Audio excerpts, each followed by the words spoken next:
Good evening, everyone. It's a rainy night here in Olympia,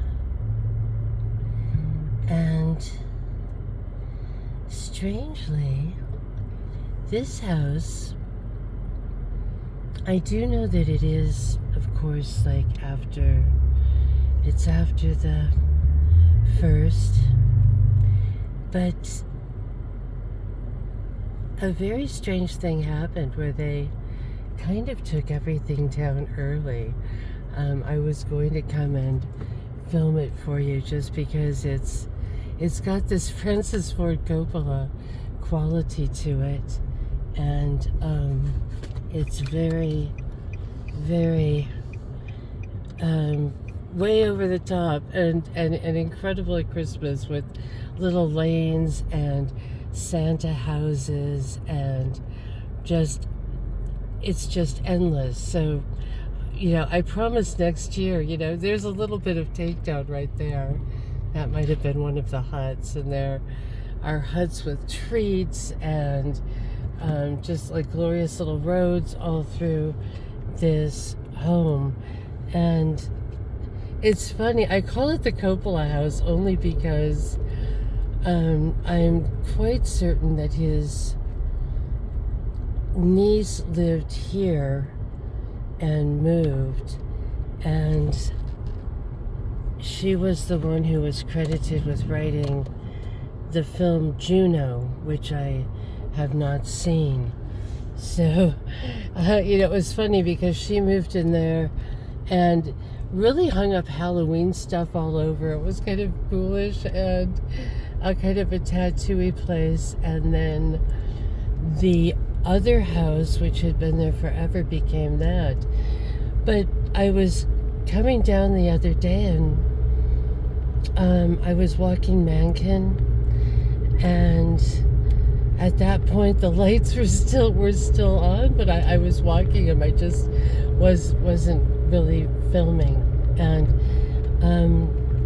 it was so weird because there was like a lot, like really loud, almost screaming, like loud talking when something intense has happened, and it's like someone's voice is just full of adrenaline. And I just kind of stopped and listened, and heard her say,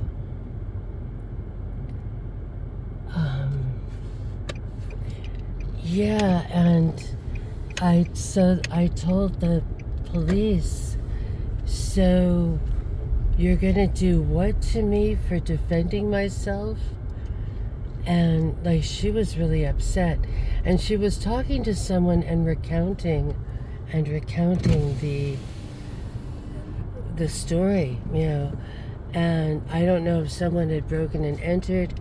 And then she continued and said, so what am I supposed to do? Just ring you up and prop the body somewhere up and just say, come and get it? There's one of the black houses, I believe. I'm pretty certain that is one of the black houses that is still intact. I think it's one of the quieter ones, as it were.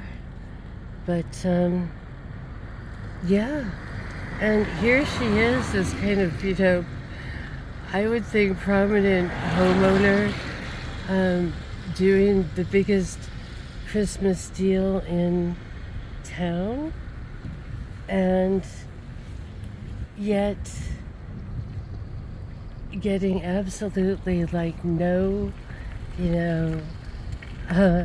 like less than no help from the police. So it would be good to know if people, and then here there's kind of little McDonald's stuff next to it.